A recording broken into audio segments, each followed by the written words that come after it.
Double Masters 2022 is still looming. I am so excited, and this set has the potential to be unlike anything we've seen before. But it's all reprints, so what will be in it? Welcome to my latest prediction video where I pick 40 cards I want to see. Let's get into it.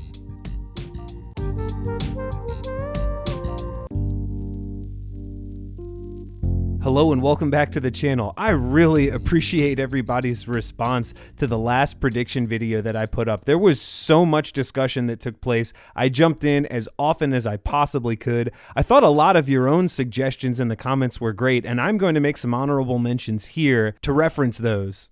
I could not stop thinking about more cards that I thought could be in this set, should be in this set. I was thinking about draft archetypes, older, more obscure cards, maybe cards that are really interesting, not necessarily terribly expensive, and then cards that, oh yes, they're really expensive and we would love to see reprints of them. So this list will be really interesting, I think. So let's dive right into it.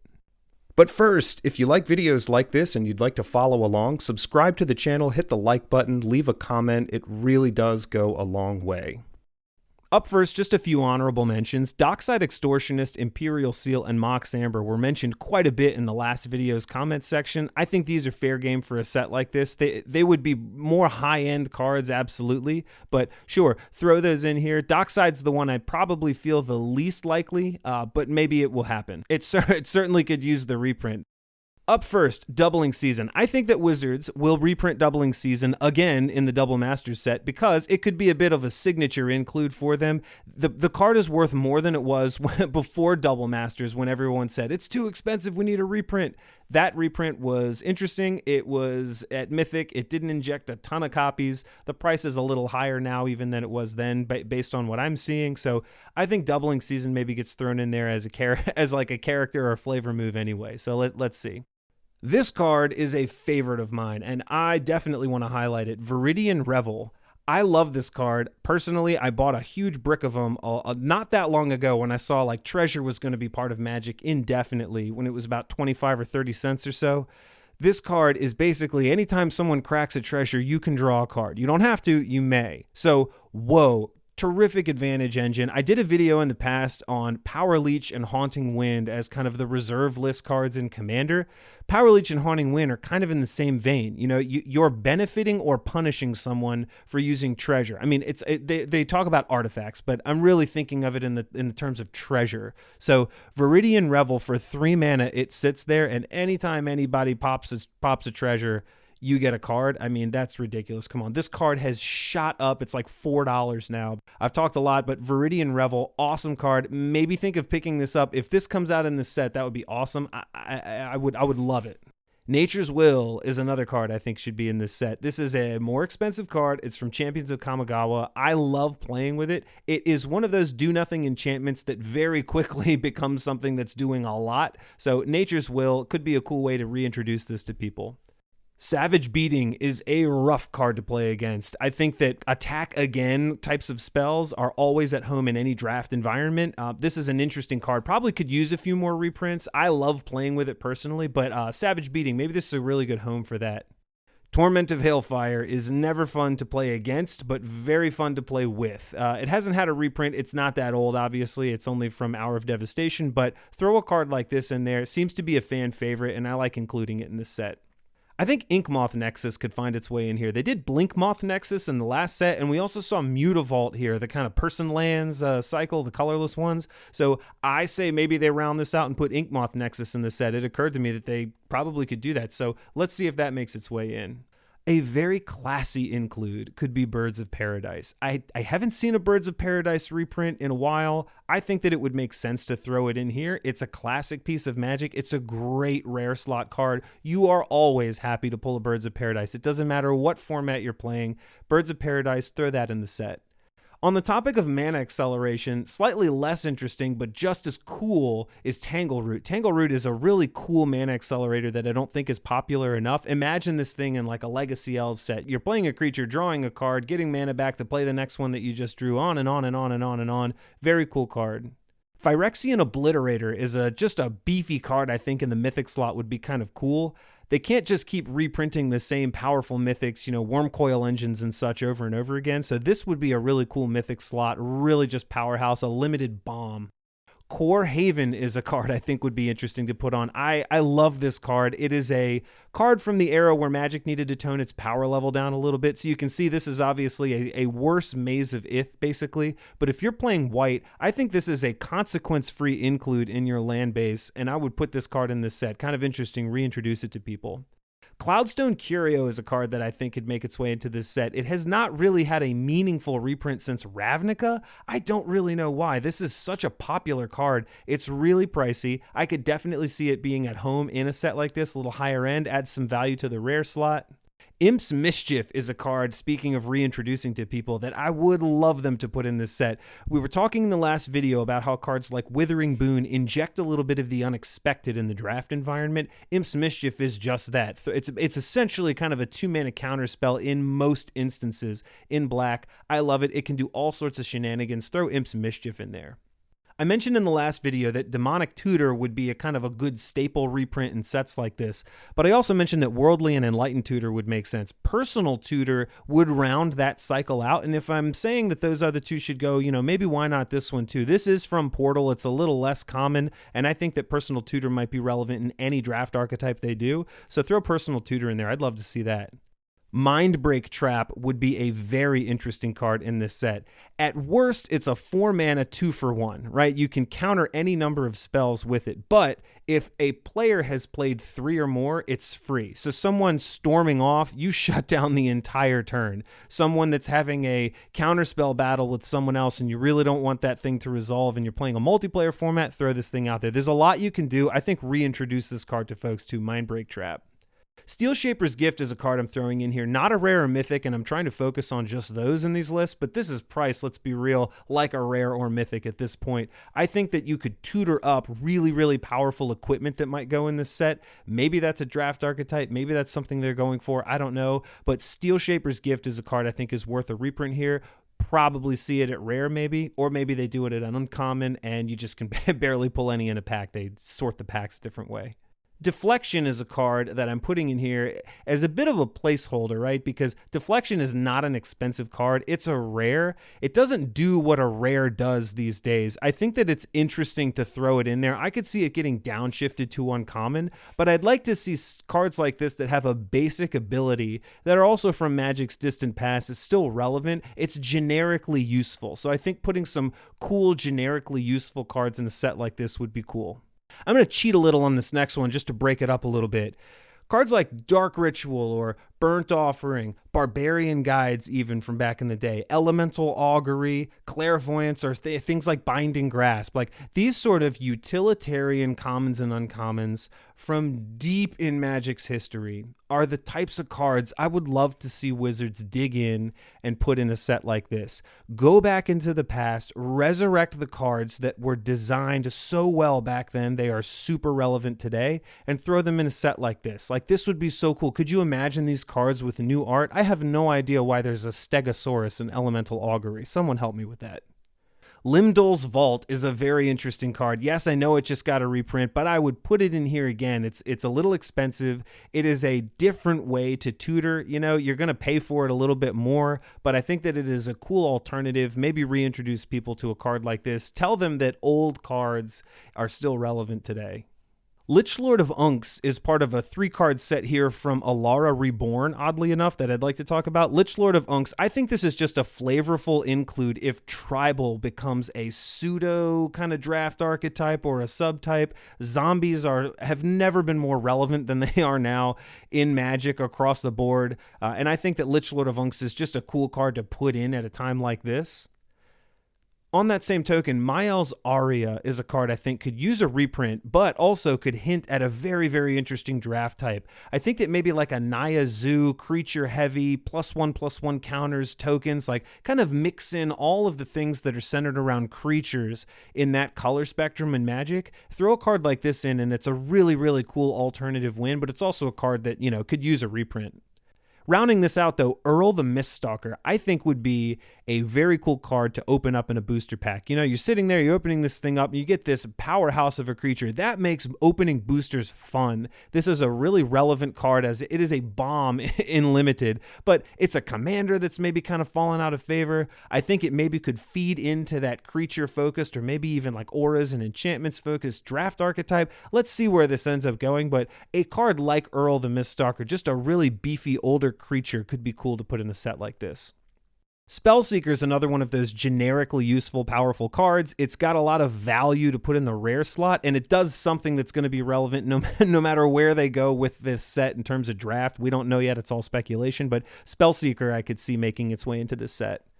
Drogskull Reaver is a card that's gotten a lot of love lately. Look at this thing. It is a control finisher if I've ever seen one. It flies, it's got double strike, it's got lifelink, it's a card draw engine. You're going to smack someone for 6 with this thing if it gets through, gain 6 life and draw 2 cards. Like, it's lights out after that. So this is another one, kind of like Earl, big, powerful, fun creature to open. I love this card in this set.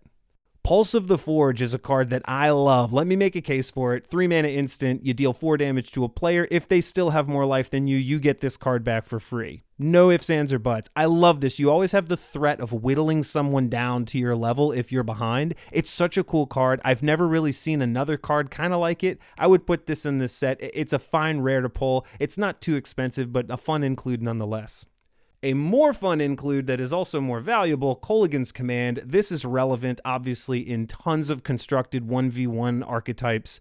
It would be a really beneficial reprint. It's getting a little expensive, but I think that we see cards like this in this set because Wizards loves to print the cards that give us options. We've got modal dual face, we've got the modal spells. This is the most powerful, I think, of those modal dragon spells, so Kolaghan's Command probably comes in a set like this.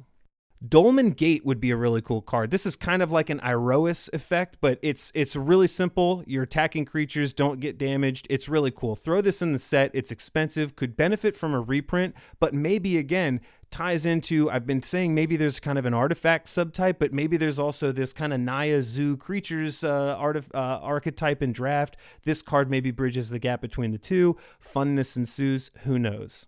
This card, Brown Oaf, is another card I want to put on this list. It is not expensive, it's not rare, but it is another idea. Wizards can go back and look at really utilitarian cards that have powerful effects. This is a 1-drop. This is a pretty powerful 1-drop, if anything. So I'm putting Brown Oaf in a category all on its own on this list to just say this type of high power utility, no bulk, no filler, just all gas in this set. Cards like this as a 1-drop in the uncommon slot, definitely sign me up. Unwinding Clock is a card that could use a reprint. Again, would dovetail perfectly with maybe an artifact subtype. It would dovetail perfectly with cards that you need a reprint. It puts in a really high amount of value in the rare slot. And I think people love this card. It's really popular. It could benefit from a reprint, but this is a perfect place to do that. Aggravated Assault is a punishing card to play against. I love it, but it is not a card that has been printed a ton. It's pretty expensive. And with the amount of treasure out there, like I could definitely see treasure still rearing its head in a set like this. For 5 mana, you've got a sync that says, hit him again, hit him again, hit him again. So I could see Aggravated Assault being a card that they put in this set. It also definitely just in general could use a reprint. This card, I'd be really excited to see. Goblin Sharpshooter. Raise your hand if you remember this card. I can't see you, but thanks for raising your hand if you did. This card taught me a lot about Magic. This is a perfect type of card to include. Goblin Sharpshooter at the time costs the same amount of mana as other 1/1 creatures that tapped and did a damage to a thing. But you read this card and it's got all these drawbacks. Comes into play tapped, it doesn't untap. What gives? And then you realize, oh, this thing machine guns the board when you're playing against a weenie deck or a token deck or something. People can't, it basically reads, your opponent can't play 1/1s as long as this creature's on the board, right? Anything that comes out, they're going to kill it and untap and get ready to hit the next thing. So I didn't know that this card was as good as it was when I read it because what it's really trying to do is not apparent. You have to play and discover that. And that moment is just so palpable. I love times like that in Magic where I learned something. I'm going on way too long about this obscure card from Onslaught, but Goblin Sharpshooter, this would be an awesome type of card to put in a set like this. I say go for it. Orams Chant is a powerful older spell.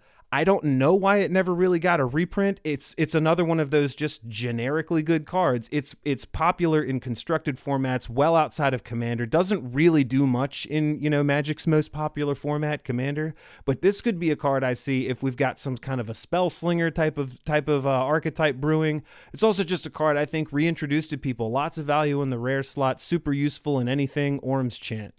Piracy would be an interesting card to me. Now, this is maybe kind of like mana short. It's a little different. Piracy, you can use your opponent's lands. This was printed, though, back in the day when we had mana burn. So if your opponent just tapped out in response to it, they would take all the damage from all those lands because if they couldn't do anything with the mana. But the idea behind this is that your opponent can't keep their lands up when it's your turn. It's a sorcery. So either they've got to use their lands now and play something, or you're going to get a nice clean turn here, no interruption. So I really like this type of card. I don't know if its design is just obsolete anymore.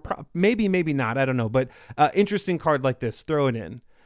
Food Chain is a card that would be total fan service. People would benefit from a reprint. This card is really popular. It's very played. It's very needed. It's very expensive, and it's not on the reserve list. Reserve list didn't exist anymore when Mercadian Masks came out. So maybe you throw Food Chain in, get that back in circulation. Undead Warchief is a card that I would include. This is a card that is a good example of something that was way overpowered for its rarity at the time. I had a 4 of standard deck with this in it, and it was awesome. Zombies are, again, super relevant, never been more relevant, and I think this card could even be upshifted to rare. Maybe it's doing things that rares do now, but this card is really expensive for what it is. I could see it being at home here. It would also excite me if they really did some tribal work here, so maybe throw this card in there. Greater Oramancy, so maybe another draft archetype. Like I'm trying to put myself in wizard shoes for a moment. I think maybe auras, enchantments, something like that. Those are always relevant ways to go. Greater Oramancy is a house if you've got that. Maybe that even opens up the door for like enchantresses to be reprinted, something like that. So I could see Greater Oramancy getting reprinted. It hasn't so far. I don't recall. I might be wrong, but it's pretty expensive. I say throw a copy of that in here. Paradox Haze is a card that I don't have a specific use case for, but this has never been reprinted. It's really interesting, and I wonder if they go with kind of like a turn phases matter theme. That would be really wild, really wacky, but you basically get 2 upkeeps. I think that, you know, for sagas, right? Like Paradox Haze and sagas in the same draft environment would be really interesting, right? Like this gives you double saga triggers or something like that. So Paradox Haze also could just use a reprint. So throw Paradox Haze in here. This card I love. No Mercy. Put No Mercy in this set. It is a do-nothing enchantment, but it's the type of kind of sort of antagonistic card I love. I'm putting it out. It's oppressive, but it's up to you how oppressive it gets. It's one of those like leave me alone or else types of cards. I just think it's interesting. No Mercy. Throw it in. Amulet of Vigor is kind of just a really simple choice. You know, it's popular in Commander. It would benefit from any of these kind of enters the battlefield tapped things. I think it could just be relevant overall in this set, so I'd throw that in. Revel in Riches is a card that I see maybe being printed in a set like this. Again, you know, Treasure's here to stay. Wizards is having a lot of fun with it. People love it. It really ups the game speed. But if there's a lot of treasure stuff in this set, I could see them avoiding this card because it's just too easy of a win con at that point. I think this was printed at a time where we didn't really know where treasure was going. It's not honestly that fun of a card to play in Commander. It's just a little too easy to win. I think it's kind of a shuffle up and let's play again type of card. Lastly, to close this long list out, I would say Overabundance from Invasion. This is such a fun card. I loved it back in the day. It's not been reprinted since it came out, and it's a card that doubles things in the kind of spirit of doubling for the set. It could be thematic. Maybe this is another sort of a placeholder or an idea of a card that doubles things. Maybe that as a theme they just try to lean into like they kind of did for doubling season early on, but this would be my final choice. A fun card, low to the ground, really cool to play.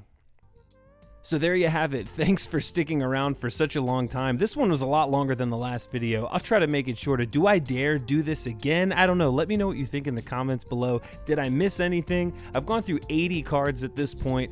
Gosh, I've got 80 more in my head. I mean, there's just so much cool stuff you could resurrect for a set like this. Lots of obscure niche cards. Some more obvious ones, yes, but I really like digging into the past and looking at the strange ones. Let me know your thoughts. If you like this video, consider subscribing. subscribing, liking, leaving a comment. Every bit really helps. I have really appreciated your involvement. I hope you're looking as forward to Double Masters 2022 as I am. There's a lot more ahead of us this year.